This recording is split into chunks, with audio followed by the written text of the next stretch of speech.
Welcome back to the channel, everyone. Kind of realized with all the attention I've been paying to the 15-gallon disaster nano tank, I haven't really been updating the other tanks. So just wanted to run through everything real quick. There's definitely a few things I want to come back and do some more specific videos on. But we're going to start with the freshwater. This is the 40-gallon shrimp tank. Let's see, since the last video, I've removed the middle pothos plant because there was just way too many roots in the water. Which you see, the tank itself is looking really good. The plants are doing awesome. Even the floaters up here on top, you can see looking nice and green and growing out. And I've actually added a second tank. This is another 40-gallon freshwater tank. Somewhere in here, we can kind of see them over here. There's a handful of guppies. There's a reticulated loach in here somewhere, but I have no clue where it is at the moment. Oh, there he is. Zoom in on him. So that's the reticulated hillstream loach down there on the bottom, looking for algae and various things to eat. Other than that, it's just a fairly simple planet tank. And then if we move on to the saltwater, this is the 40-gallon grow-out tank. Finally got to a certain point of stability. The corals are starting to grow. Everything's starting to look good. Unfortunately, that means the algae is also starting to grow. Fortunately, it's an algae that's not super aggressive, so just routine weekly maintenance has been keeping it more or less under control. But it's there and it's annoying. Haven't really come up with a good solution. You can see some of it right there down around the chalices. Haven't really come up with a good solution for it just yet. If you guys have any suggestions, please let me know. I would definitely like to find a way to get rid of this stuff. But yeah, you can see the tank's looking good. Corals are looking good. And yeah, that's about it for that tank. Move over here to the 90-gallon combined system. We got the 50-gallon lowboy over the 40-gallon breeder here. We see the lowboy here. Again, we got some algae going on. Been trying some different things, adding some different algae eaters. Most recently added a couple, let's see if we can find, there they are. Added a couple of these big turbo snails in there just a day or two ago, so we'll see how they work out. Like anything in a reef tank, you always want to go slow, so give them a few days, see how they do at eating the algae, and then maybe try something else like some emerald crabs or something like that. Thought about even doing a sea hare, but I'm not sure that that's really the best idea. So anyways, that's what's going on there. You see, this is I think it's called a blue hypnea. It's a type of encrusting macroalgae that seems to really like this tank. It's kind of a cool looking macroalgae.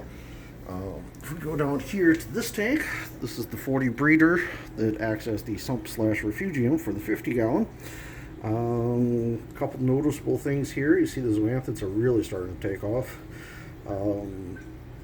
Probably the two biggest changes here is the Mahano anemone has gotten a lot bigger and has moved up onto the rock. It used to be down there by the green Monty, but it's now up here. See the saltwater molly kind of photobombing the chute here. And then got this red Monty down here, which I originally thought was a Monty cap, but it turns out it might be a Setosa instead. So kind of curious to see what happens as that grows out.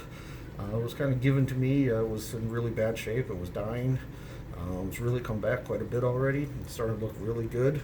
There's actually, we go over back over to the 40. You can see a small piece of it in front of the orange mushroom there. That's the rock that it was attached to.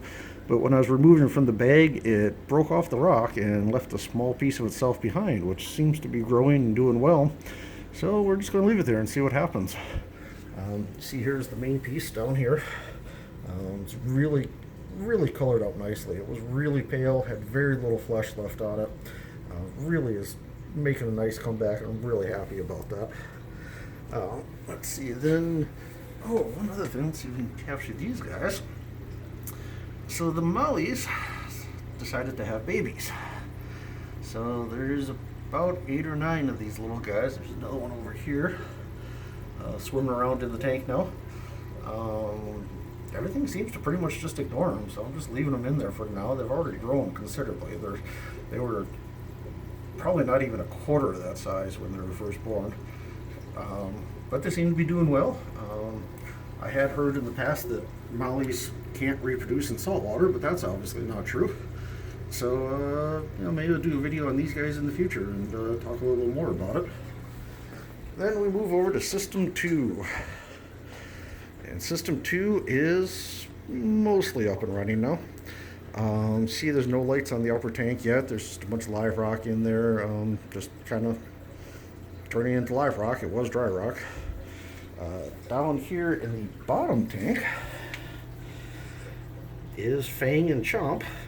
This is my pet pair of mated clownfish.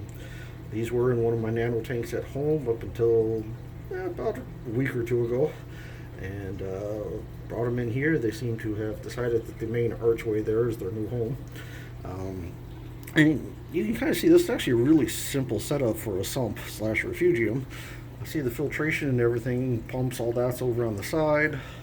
Here's where the return pipes come in from the upper tank. And it's just a bunch of rock stacked in there with a bunch of macroalgae growing around it with some gravel, a pair of fish, and about a dozen snails or so. Probably be adding some more things to this tank as time goes on. I'm not really sure what I want that to look like just yet, but for right now, it's just keeping it simple, and I actually kind of like it. So if you have any thoughts, let me know down below. Anyways, thanks for watching. Have a good day.